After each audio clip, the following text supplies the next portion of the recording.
Her favorite. She gets to mute me. Hello, everybody. Happy Monday. Big waves to you. Good to see you. Good to see you. All right. Well, just so everybody wants like a day in the life. Yesterday, I think I drove like 7,000 miles. Okay. Me and the truck drivers were out on the road.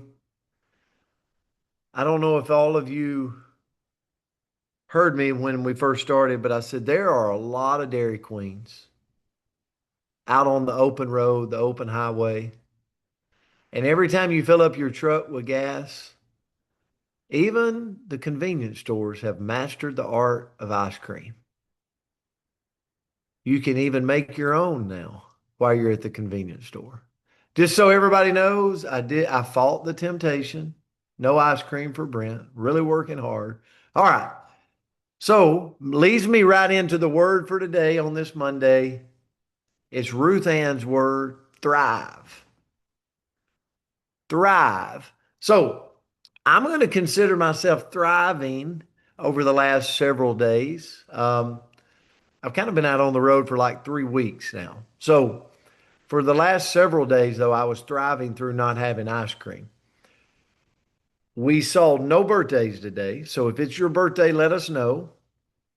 But if you look at the word thrive, I think that's a great word, Ruth Ann, for Monday because it's talking about growing or develop well. So to prosper, to flourish.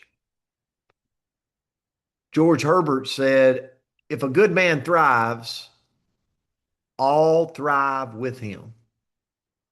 So will people around you, if you're thriving, will they level up too?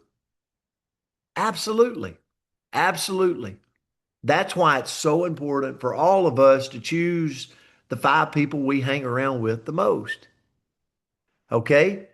Now we got to hang around with people. Okay. But some people we don't want to get too dusty, right? Think about that a little bit. So, anyway, who's the 5 people you're hanging around with? Because if people are thriving, the people around them tend to level up. And guess what? The opposite happens. If they're not thriving, the people around them tend to settle. Okay? Where are we at today? And I think we got to check ourselves all the time, right? The 5 people I hung around with 6 months ago a couple of them might be on the DL list for you athletic people out there that like that, you know? So it comes and goes a little bit. It's okay. Doesn't mean we don't love them, Brenda Carlton. We just can't get too much dust on us, right? So the ability to thrive is defined as the ability for a person to grow as a human being. And we're going to struggle. Life's going to happen. Work's going to get busy, right? Me and Coach Bill, he's on today. He's been going through basketball season, right? And so it's busy. Like I know I was a coach, so I know how busy life gets in all different directions. But we still got to thrive. And what I love about thriving is it's multidimensional. Like we've talked about this before, but it's tough out there because to be fully encompassed in thriving, you got to look to your physical health. You got to look to your financial health. You got to look to your relationship health, and you got to look to your spiritual health. Now, I don't know about you guys, but I've spent 50 years having a one of my tires aired up and the other tire flat. Have you ever felt like that? Like if you look at like the physically, financially, relationship and spiritual, like 4 tires. I've spent most of my 50 years, if you listen to me in that analogy, it would be like, waddle, waddle, waddle. I'd get one of them aired up and the other one would be flat, right? The reason I say that is because I can't let that beat me up. Okay. I just got to realize it's tough. It's tough to thrive in all dimensions, but that's our goal. That's what we're thriving for, right?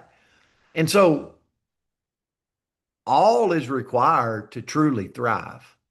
I feel like I could have the most amount of money in the world, and if my spirituality is flat, I'm not thriving. Like there's something off in my life, right? And I can go to every phase. I can have all the health in the world. If I'm going to bed at night because my bank account is at zero, guess what? That my stress level looks like. Okay. So it all works together synergistically. So here's what I would say to everybody. I'm going to turn it to Andrea. Just know it's a journey. I really think that so many of us, including myself, will let the fact that I'm struggling in an area physically, financially, relationships, or spirituality, and it ends up stopping us. And so we live a life of this start, stop. I was talking about this week in my training. Start, stop, start, stop, start, stop. And I'm like, well, I can't. Have you ever tried to read a book and you're like, I can't finish the book because I'm starting and stopping too many times? Like, I don't even know what I read 2 months ago. So the point being here is don't beat yourself up. Don't beat yourself up, Brent. Get back on the horse, ride that thing, and realize that it's just life, right? It's going to throw us all over the place. We're going to have a flat tire or two. We got to air it back up, get back on the road, okay? Andrew, I'll turn it to you. I went all in different directions. Just so you know, none of this was in my notes this morning. So I jumped right off my notes. Okay.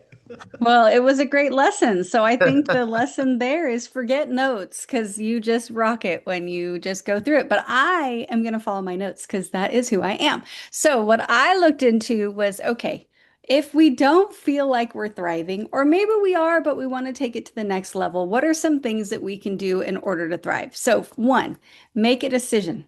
And I know that sounds so incredibly small and crazy. But I think we can live our life so much on autopilot and we can forget that we do have some choices. We have to realize and believe that true happiness and real happiness is a definite possibility.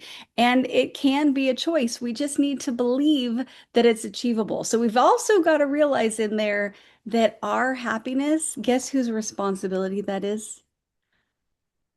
I wanted to make a joke there. I'm like, our children. No, it's ours. It's our own responsibility. So even if our children are beautiful babies that are young adults are driving us crazy in a million different ways, mine wouldn't because they're angels. But even if that's the case, then we still have to realize that we can be happy anyway, right? Regardless of what's going on around us. Step two is we've got to determine what's important in our life and what we need to do in order to get more of it. Because people that are thriving, they know who they are, they know what they want to achieve, and they know where they're going. And with that, they set goals and make plans, right? So we've got to remember that if we don't design that life plan, chances are we're going to fall into somebody else's. So we've got to determine, what's most important to me. So when we're thinking about, you guys know what I like to imagine, night, we're sitting on that porch, we're rocking on our front porch and our porch swing. Well, who do we want next to us? Who do we want playing in the yard? What do we want surrounding us? What do we want that house to look like? What area? And that's going to give me a good idea of what's important to me, right? If I'm not worried about what cars in my driveway, I'm more worried about what kids are playing in the yard. Well, then I realize that that's probably where I should focus. Okay. Step three is to think optimistically about achieving the life that we want. And this isn't that toxic positivity where we kind of pretend that everything's awesome, even when it isn't. It's just trying to be optimistic in those moments. So, just going back to what Henry Ford once said, if we think we can or we think we can't, we're right, right? So, we just got to try to think optimistically. Next is to don't go at it alone. Helping others makes us feel good about ourselves, and feeling good helps us thrive. So, go see who you can help today in some way, right? It might be a small way you can do a little phone call where you love on somebody. It might be a bigger way where you truly help somebody get started with their business with the right foot forward. It might be that you go make a meal for a neighbor. I don't know, right? But go find a way that you can help somebody else because that's going to help you feel good and then you'll be able to thrive. Next is to get yourself organized, make some plans. So, thriving requires good management. Thriving people have more effective and more active coping strategies. And I've got to make a little joke there. I almost made a post the other day where I had a picture of myself with my eyes really, really big. And I was going to put, I always thought I had really good coping strategies, but then I realized I hadn't really dealt with anything quite that bad. So we might have to grow our coping strategies. We might have to, push ourselves in this area, but the more effective we can to be to cope with life's complications, right? Life's negatives, life's hiccups, life's heartbreaks, more we can do, more coping strategies we have, the more that we can thrive in our life. Next is we've got to live a healthy life. So if I truly want to thrive in any areas, I've got to feel good right here. Right? If I'm not sleeping at night, I'm exhausted. Well, I'm probably not thinking real great, and my business isn't probably going real great.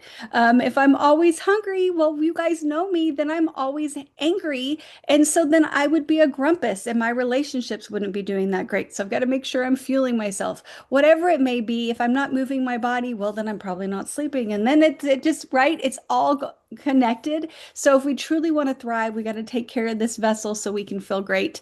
And then I'm going to leave it at this one. I'm going to say, lastly, let's go with our strengths. So, thriving people realize that they have some strengths and then they have some lesser strengths. And instead of focusing on the places that they might be a little bit weaker, right? We always want to grow and all of that, but we really want to focus on where we have strengths. So maybe, poor John always gets talked about this tractor, but maybe that's a big strength of his. Well, he's going to focus on that. He's going to kind of build a life around that. Hopefully he likes it, right?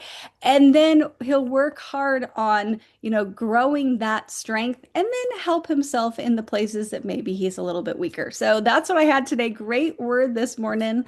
Great job, coach. Thank you guys for today. Great word today. And I want to tell you, I've been admiring some of you guys, your coffee cups this morning. Rose, I see it. I see the coffee cup. Yes. I think it's got some mountains in the background. We were talking about that the other day. Souvenir coffee cups. Okay. That's thriving. And look at John Fricks right there. Just so y'all know, uh, we're noticing. Me and Andrea notice. We love you guys. Happy Monday to you. Have a great day out there. Thanks for the word. Thanks, Andrea. See you guys. Love you Good guys. Have a day, beautiful day. everybody. Thank y'all Great so day. much.